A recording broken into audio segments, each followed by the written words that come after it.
Hey everybody, what's going on? And welcome to GNR Central. And we got some GNR and unrelated GNR news for you today. There was a really great article written by evedbanah for Billboard magazine where he talked about the history of Chinese democracy. And one of the things that came out of the article was something that we had heard previously, and that was that Guns N' Roses wanted to release multiple albums instead of just one album, which was Chinese Democracy. So, according to the article, Axl's goal was to make a more modern record, to make GNR a more modern band. But Guns N' Roses fans wouldn't accept that, says Tom Zutaut, who was the A&R guy who discovered GNR and also worked with Axl in the early 2000s on Chinese Democracy. He said, had it been a W. Axl Rose record, who knows? But not a lot of people know this. Chinese Democracy was going to be a trilogy. So another quote in the article says that all of the material that hadn't been released was coming out in 2016, and then the reunion happened, says one source. Zutaut says that Atlas Shrugged is a song influenced by Axl's fascination with Ayn Rand. So former Guns N' Roses bassist Tommy Stinson confirmed that there were more albums set for release as a trilogy or possibly a multi-disc release. He said, all I can say is that the record Chinese Democracy was not meant to be one disc.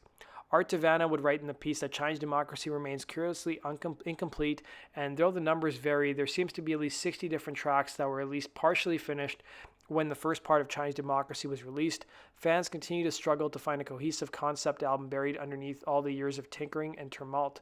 So Axl said in a 2006 live interview with fans that he played unreleased material for Slash and Duff McKagan, and there have been rumors that they have recorded new parts for those songs. So Slash gave an interview recently that I guess a lot of news outlets have picked up. This interview is from a little while back, and I'd previously covered it on my channel. I think I summarized the whole interview, but it was in the news recently. So Slash did an interview with Marc on the WTF podcast, and he talked about how he avoided some pretty serious fines for smoking while on tour in the UK. So they had fines that were about 100 quid, which is roughly $127 US per offense. So it came to light in 2000. I guess this bill passed in 2007, or this law passed in 2007. And at that time, Slash was still smoking. So he told Marc Maron, I chain smoked and I couldn't handle this. This is not why I quit smoking, but I couldn't handle not being able to smoke wherever I wanted. I was smoking at gigs. I was on tour in the UK, and they told me the smoking ban is coming. I said, you guys are going to have some serious problems. You know they're going to riot. It's not going to work. And so we finished the tour, and I came back maybe 6 months later, and they'd passed this thing. And it was people sitting outside, all smoking their cigarettes with their cocktails, and they were sitting on benches. And some hotels had put monitors outside so you could watch TV and smoke, and they just went down quietly. And it was like, wow, no repercussions whatsoever, no violence, stoning, or anything. So Slash also added that they were trying to fine me for every cigarette that I smoked on stage. So I was like 100 quid for every cigarette, Slash said. So we had to make up a bunch of stories and we got out of it, but I couldn't believe it had gotten to that point. Slash also explained he finally gave up smoking after his mother died of cancer, but said it remained tough to keep off the cigarettes. He said, you've got these triggers all the time, he explained. They only last for maybe 2 seconds or so, but they're really, really potent. And you can usually get it watching somebody smoke on TV. I saw someone smoking at a bus stop and said, oh, it happens at least once every day.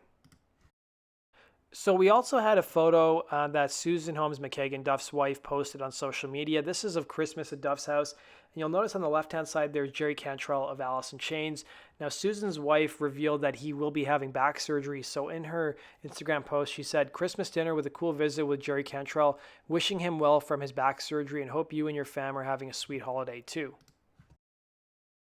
So there's a new interview that Doug Greene did with Appetite for Distortion. Now, he was Scott Weiland's former solo band guitar player, and he discussed taking the singer to rehab a number of times. So late Stone Temple Pilots singer Scott Weiland's former solo band guitarist Doug Greene gave his first interview since Weiland's December 2015 death on the Appetite for Distortion podcast hosted by Brando.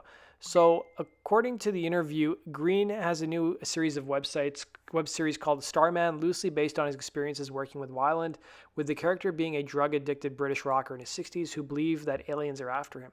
So Greene also revealed that he took Weiland to rehab almost a dozen times. So according to the interview, he said it was hard to keep him on the straight and narrow, so I was a good influence. We would go to meetings sometimes, I don't know, whatever we would do, I took him to rehab 11 times or something, so many times, so many different rehabs.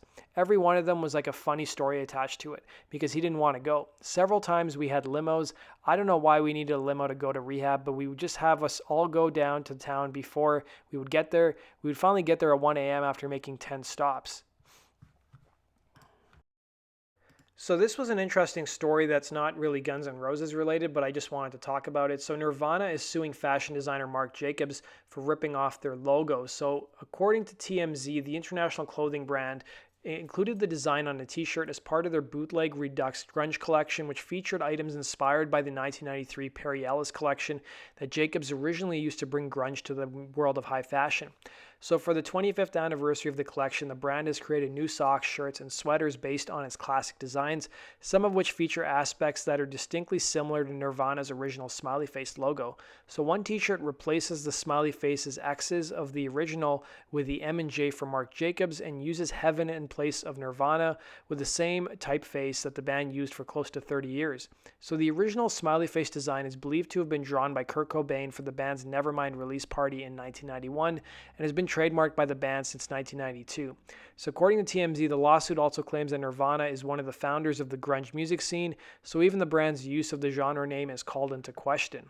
Once called the guru of grunge, Marc Jacobs built his reputation capitalizing on the ratty thrift store chic of the 1990s Seattle scene, creating designs that shocked the fashion establishment still committed to the flash and pomp of the 1980s.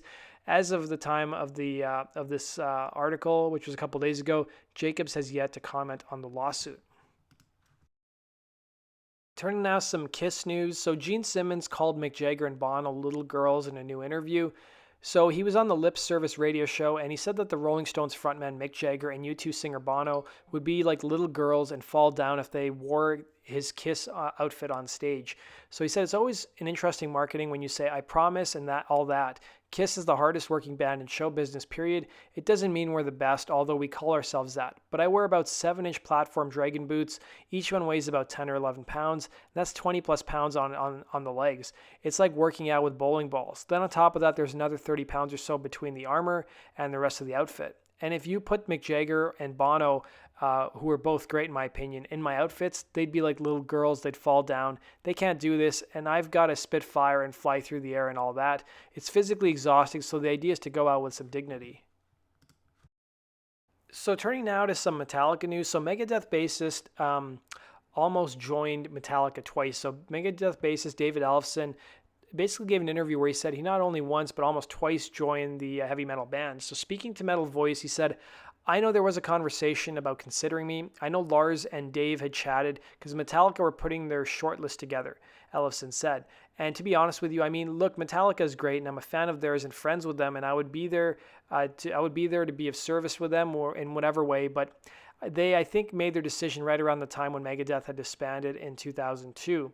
Of course, it was Robert Trujillo who landed the position as Metallica's bassist, and in Metallica's Some Kind of Monster documentary, Trujillo can be seen getting the good news along with $1 million in advance for getting on board.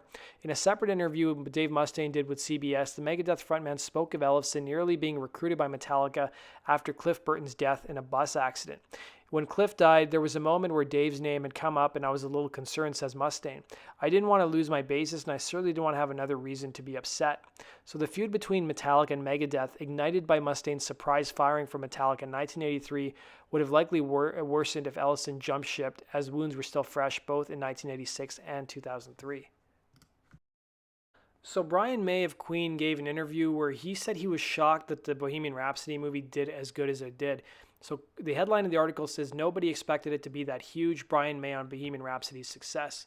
So Brian May is currently planning to usher in 2019 by launching a new song called New Horizons into the space tomorrow on January 1st, but he's looking back at the incredible year that he's had, which culminated in the success of the Queen biopic Bohemian Rhapsody. He told Newsweek, nobody expected it to be that huge. We thought it would do quite well, but we didn't expect it to be a record-breaking blockbuster. The film, which was nominated for a Best Motion Picture Drama Golden Globe, has grossed more than $600 million thanks in no small part to Rami Malek's portrayal of Freddie Mercury, which earned him a Golden Globe nod too. What an incredible performance he gives, May continued. He just became Freddie. So May also heaped praise upon the preparation of Gwilym Lee did in order to take on the role of the guitarist. All the time we were together, he was clocking me, he said. He was absolutely absorbing what I was doing unconsciously. He's absorbing my mannerisms, my body movements, the tone of my voice. He just became me.